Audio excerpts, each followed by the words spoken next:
Welcome to another video from the Fantasy Legion. Sean joins Welcome me back. again. On to our next prospect, so I know you're looking forward to pronouncing, Laviska Shenault. I'm just going to call him Laviskus. It's safer for him.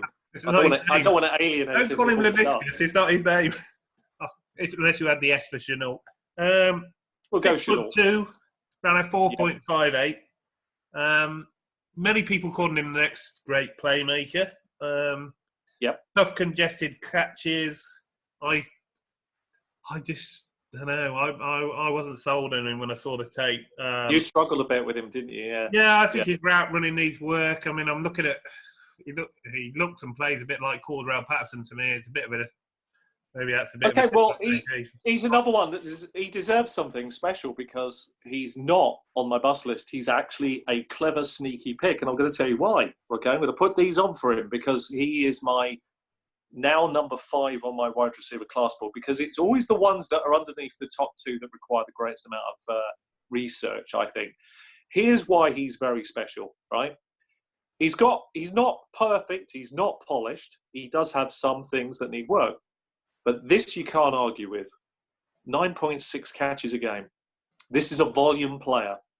This is not a Cordell Patterson clone, as many will argue. This is not a player who's a gadget play, although he can do it all, right? He can play special teams. He also only had 17 runs in his career. He converted 5 of them for touchdowns, right? It's not because he's small. He's a very unique, special player. Give him the right set of circumstances. He certainly isn't small.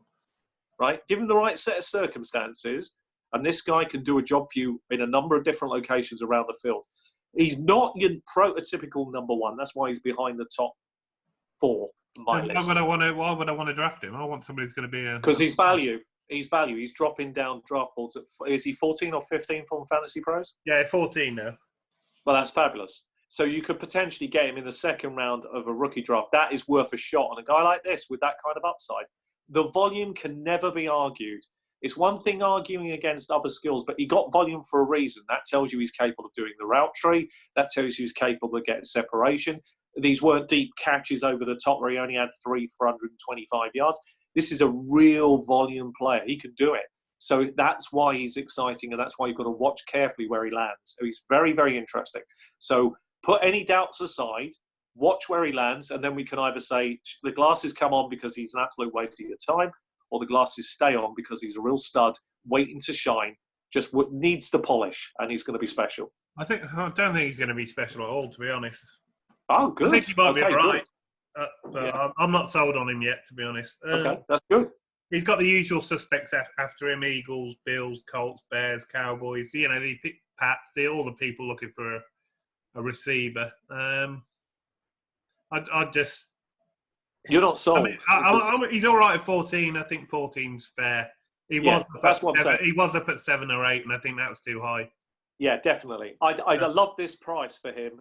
That's another reason why I get like him at 14 in a rookie draft. You know, depending on landing spot, we don't know that yet. But you know, then I'd be interested. But he's very good. You know, when you're breaking down tape out of the other wide receivers in this group beyond the top sort of 3-4, he's really in that. He's really there or thereabouts. He's very close, and it's a deep wide receiver class.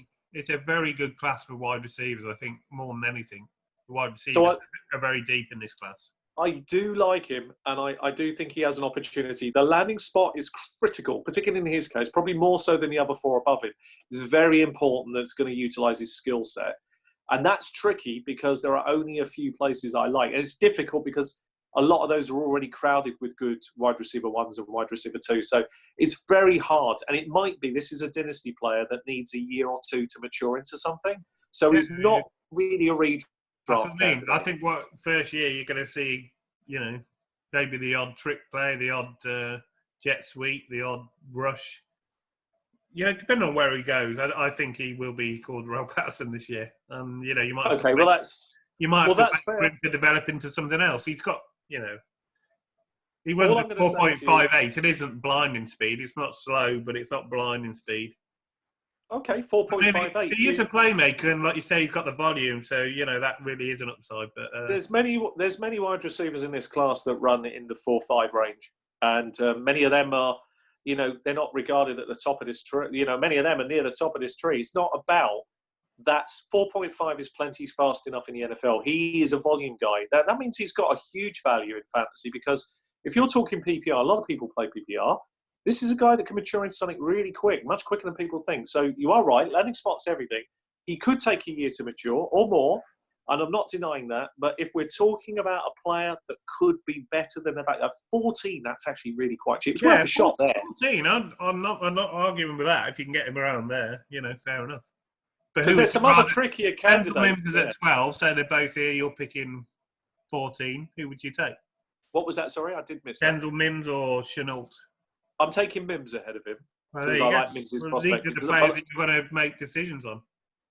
But I've got them kind of ranked in that kind of order. I like Justin Jefferson 3, Mims 4, and this guy 5 is my order. So if you can get him at 14, I'm very happy with that value. Yeah, it's worth a shot there. And it's a good shot. I feel like it's a really good... It's like getting 100 lottery tickets. It doesn't feel like you're just buying one. He is somebody that, has been as high as 8, so he could, I'm not a buyer there. And me neither. Yeah, I won't be buying it. I'm not buying inside the first round. I want the second round value for this guy to really be safe. But yeah, as well, landing spot will determine whether I actually buy any tickets at all. Okay. Well, I'm going to. I want to see more from him before I'm targeting him, unless he falls to 14, 15. Then, and that is fair, Al. I get where you're coming from, and that's a good one. I'm not going to go up the board to grab him because I just prefer other people, to be honest. No, fair enough. Okay. Great. Well, if you've enjoyed it, what are your thoughts on him? Obviously, Sean's very keen. I'm not very bullish on him. Yep. Yeah, and let us know what you think. If you've enjoyed the video, give us a thumbs up and subscribe to see more. See you on the next one. Thanks for watching.